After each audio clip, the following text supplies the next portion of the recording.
मार्गदर्शन करें। प्रणाम मित्रों, आज हम हैं महाकुंभ में और ये विश्व हिंदू परिषद का कैंप है और यहाँ पर संतों के साथ मिलना हो रहा है, बैठना हो रहा है और बहुत सौभाग्य हमारे साथ अनुराग जी महाराज हैं। और आप वृंदावन से हैं, आप आदित्यनाथ जी महाराज हैं, आप गोरखपुर से हैं और आप आचार्य जी बंगाल से हैं जो हमारे बीच में है। और हम आपसे चर्चा कर रहे हैं, बहुत देर से हमारी टोली चर्चा कर रही है और ज्ञान हम ग्रहण करने का प्रयास कर रहे हैं कि हम क्या कर सकते हैं। धर्म संसद यहाँ पर हुआ और धर्म संसद में धर्म के ऊपर विषय चर्चा की गई, तो मैं निवेदन करूंगा आदित्यनाथ जी महाराज से कि कुछ ज्ञान प्रकाश डालें और कैसे धर्म को आगे बढ़ाया जा रहा है, क्या चर्चाएं हुई धर्म संसद में, उस पर हमारे मार्गदर्शन करें। हाँ, आज का जो है तो सबसे पहली बात जो है शिक्षा पद्धति, जो हमारी शिक्षा पद्धति वैदिक काल की दबा दी गई।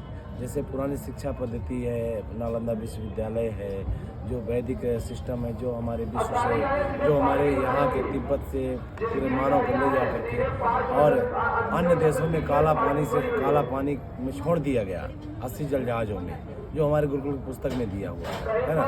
तो आज वो देश बन गए 210 से ज़्यादा जो भी देश बन गए लगभग। तो आज जो वापस आ रहे हैं या जो विदेशी लोग हमारे यहाँ रह रहे हैं, ऐसा ही कुंभ में छूट गए थे और जो आज फिरंगी की तरह अनेक प्रकार के कपड़े पहनते हैं और अलग अलग देश के नाम लेते हैं, तो हमारे देश से ही गए हुए लोग हैं और जो छूट गए थे कुंभ में वापस आके अनेक प्रकार कपड़ा पहनते हैं। तो वो यहाँ के लोग धमकी देते हैं, जबकि हमारे देश से ही अंग्रेजों ने ले जा करके काला पानी के रूप में 80 जहाज से छोड़ करके और 80 जल जहाज से छोड़ने के बाद इसके बाद उसने यहाँ राज्य किया था। अब रही बात दूसरा, वो काल पुराना। अब जो वर्तमान का काल है आज का, अब उसमें शिक्षा पद्धति बदल गई। जब से आपकी जो है इंदिरा का राज्य आया, तो इंदिरा के राज्य से सारे जो अपने मुस्लिम जो भी फिल्म का हो या तो वक्फ बोर्ड का हो, पक्का बोर्ड है ना, या जितना भी आप सारे नियम बन गए, तो अभी जो शिक्षा पद्धति बिगड़ गई, तो जिसके कारण मेन होता है पेड़ के पत्ते नहीं, पेड़ के नीचे जड़, तो पेड़ और जड़ उसको तो खराब कर दिया। तो पुनः उसको वापस अगर जो कटा फटा बचा हो वापस करने की हमारे पास शक्ति है तो हम उसको पुनः वापस कर सकते हैं। अब वो समय आ गया है जो हम अपनी शिक्षा पद्धति को बदल दें। दूसरा, अब रही बात हिंदू की लड़कियां ले जाकर मुस्लिम में कन्वर्ट कर लेते हैं और जिस तरह से कहते हैं कि हमारे को ले जाना गुनाह अच्छी बात है, किंतु देना अच्छी बात नहीं है। मुस्लिम अपनी लड़कियां देना पसंद नहीं करता, ठीक है। तो उसमें जो है देखिए, हम यही चाहते हैं कि जिस तरह से ऐसा अपने आप में हिंदू घृणा करता है या मुस्लिम की लड़कियां, या अपने यहाँ राजवंशों में ऐसा होता था कि राजा जो है लड़की ले लेता था प्रजा की और प्रजा को देता नहीं था, है ना। तो अभी ऐसा सब नियम बदल करके हम सनातन में क्या है, हम सनातन की शिक्षा पद्धतियों में सिखाया जाता है कि हम जो सन्यासी में ब्राह्मण को जो है मुंडी को ब्राह्मण बोला जाता है, हाथ को छत्ती बोला जाता है, पेट यानी भैंस की चक्की को, ठीक है, भैंस की चक्की, इसको भैंस को बोला जाता है, पैर को अगर शूद्र बोला जाता है। एक ही मानव के 4 वर्ण हैं, जाति तो कुछ नहीं होती, ऊपर वाले ने स्त्री पुरुष बनाता है, ठीक है। तो अगर इसके तहत पे हम चलते हैं तो कैसा भी जीते। आज की दुनिया पर जो भी पहले फैलाए गए इंदिरा के बाद और जो भी समय आया, अलग अलग पंथ, अलग अलग मजहब फैलाए गए, 80 से 85 पंथ हैं। ये हमें और भी जानकारी ज़्यादा नहीं है कितने पंथ बन चुके हैं अभी। तो जितने पंथ फैले हुए हैं उनमें सभी को हमारा जो है ये ज्ञान तथा जितनी जानकारी है देने की ज़रूरत है कि सबसे पहले विद्या का सुधार हो, यानी उसे आध्यात्मिक जो घर की शिक्षाएं थी, जैसे मान लीजिए आज बात उठी है कि जो कपड़ा फटी हुई लड़कियां पहन कर आती हैं और कई जगह तो भाई माता पिता संस्कार देते हैं, उससे घर से निकलने से पहले रोकें हैं। और जो हमारे यहाँ की लड़कियां जा रही हैं मुस्लिम में, तो बोलते हैं भाई हमारे यहाँ तो सिखाया ही नहीं जाता है, हिंदू के बारे में कोई भी ऐसा चीज़ पढ़ाया नहीं गया, तो नहीं वापस आने को तैयार हैं। तो हमारे यहाँ की शिक्षा पद्धति वैदिक भी सिखाया जाए। तीसरा, हमारे यहाँ की लड़कियाँ जो चली जाती हैं उसे घर वापस लाने का, तो जो घर वापस लाने के बाद ऐसा भी कुछ कानून बनाया जाए, अगर मुस्लिम के यहाँ जा रही हैं तो हमारे यहाँ तो माताएं सब मुस्लिम पहले से हिंदू से मुस्लिम बनी है, उन्हें भी वापस लाने की ज़रूरत है, उसके लिए भी मुद्दा उठाया जाए, ठीक है, कि सब उनको घर वापस, चाहे बुजुर्ग माताएं हो या तो नई लड़कियां हो जो आने की इच्छुक भावुक हो रही हैं, वो ला लिया जाए। उसमें एक जो लाता है उसके लिए सुरक्षा की बात आती है, तो उसे सुरक्षा देने की हमारे जो जितने भी धर्म के रक्षा के धर्म के गुरु लोग हैं, तो उनसे भी निवेदन है कि जो है थोड़ा सा इसके लिए सहयोग करवाएं या अपने के लिए जो जीवन सुरक्षा है तो उसके लिए दे। तीसरा, जो धमकी दी जा रही है कि धर्म के बारे में अगर ऐसा है तो डर जो बना हुआ है वो डर का भय मुक्त करें तथा अपने यहाँ सभी बचपनी से शिक्षा पद्धति है जो पढ़ाया गया था, तो शस्त्र और शास्त्र दोनों पढ़ाया जाता है। तो शास्त्र तो पढ़ा देते हैं, शस्त्र की विद्या नहीं देते। अतः बचपनी से पहले गुरुकुल में हम देखते थे राम लक्ष्मण, और उसके बाद देखते लड़के दोनों थे, राम लक्ष्मण जी के भरत शत्रुघ्न भाई थे, और इनके बाद राम लक्ष्मण के जो लड़के लव कुश हैं, तो शुरू में अस्त्र शस्त्र विद्या लेकर आए थे। तो वो चीज़ बहुत ज़रूरत है। सभी भी जितने भी सनातनी हैं या बच्चे जितने पैदा हो रहे हैं, सबको शुरू से जो है तो उनको अस्त्र शस्त्र का जरूरी, शस्त्र के लिए जरूर देने का अधिकार दिया। बहुत अच्छा महाराज जी ने बताया कि देखिए धर्म जो है ये सनातन का संगम है यहाँ पर, और सनातन में शिक्षा के ऊपर आज बात हुई धर्म संसद में हमारे यहाँ। आज बात हुई कि चारों वर्ण मिलकर जो पूरा भारत बना रहे हैं, ये सनातन का एक संगम है, समरसता का पर्व है ये संगम। यहाँ सब एक हो चुके हैं, सारे समाज एक रूप में शामिल हो चुका है, और शरीर पूरा आध्यात्मिक रूप है, और कैसे हम आगे चल के अपने समाज को आगे ले जा सकते हैं, इस पर मार्गदर्शन दिया। तो हम पूछते हैं अनुराग जी महाराज से कि क्या विषय आगे रखा, और युवा सन्यासी हैं आप, वृंदावन से हमारे बीच में आए हैं, वृंदावन में आश्रम में रहते हैं। युवा सन्यासियों का क्या विचार है, इसमें क्या मत है अनुराग जी महाराज? जय श्री राधे, जय श्री राम।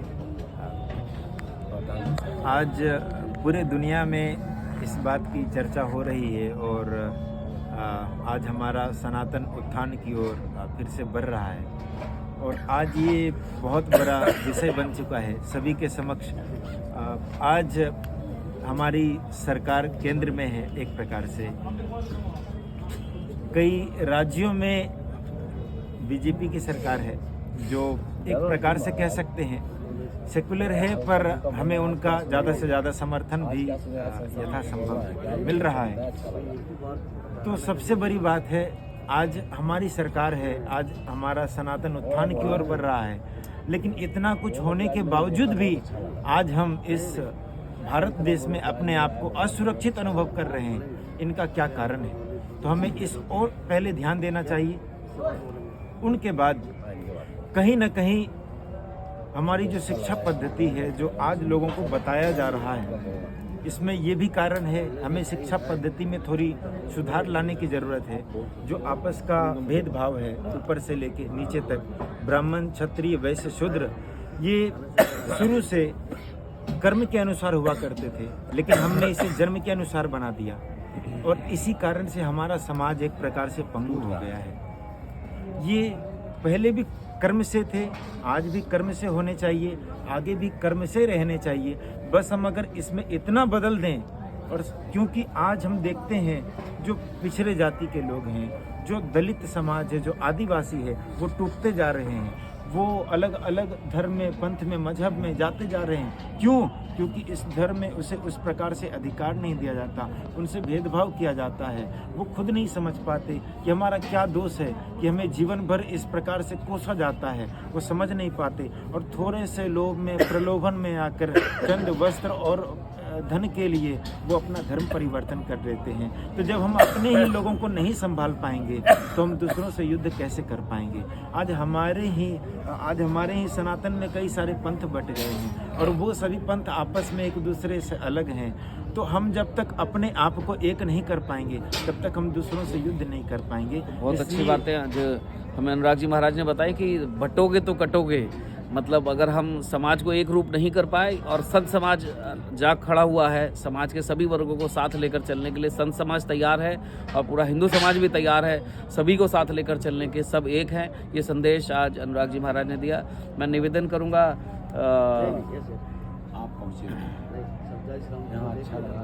कैसा अनुभव हुआ? बंगाल से आए हैं हमारे बीच में, कैसा अनुभव हुआ महाराज श्री को? थोड़ा सा हमारे प्रकाश डालें। अच्छा लगा?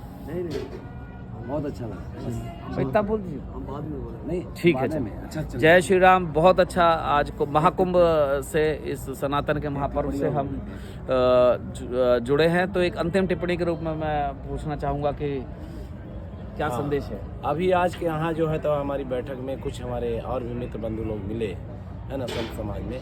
जो हमारे संत समाज के लोग मिले, तो कुछ बंगाल के बारे में हमें जानकारी मिला कि बंगाल में बोला कि कुछ नेता वगैरह जो है तो हमें धमकी दिया ठीक है, मेयर, कोई मेयर धमकी दिया कि अगर हमें थोड़ा सा 30% है, अगर थोड़ा सा मुझे 2 घंटे का चांस दिया जाए तो मैं पूरा भारत को समाप्त कर दूंगा, या ऐसा कुछ हल्के में जानकारी, वो लोग आपस में जानकारी दे रहे थे तो चर्चा चला।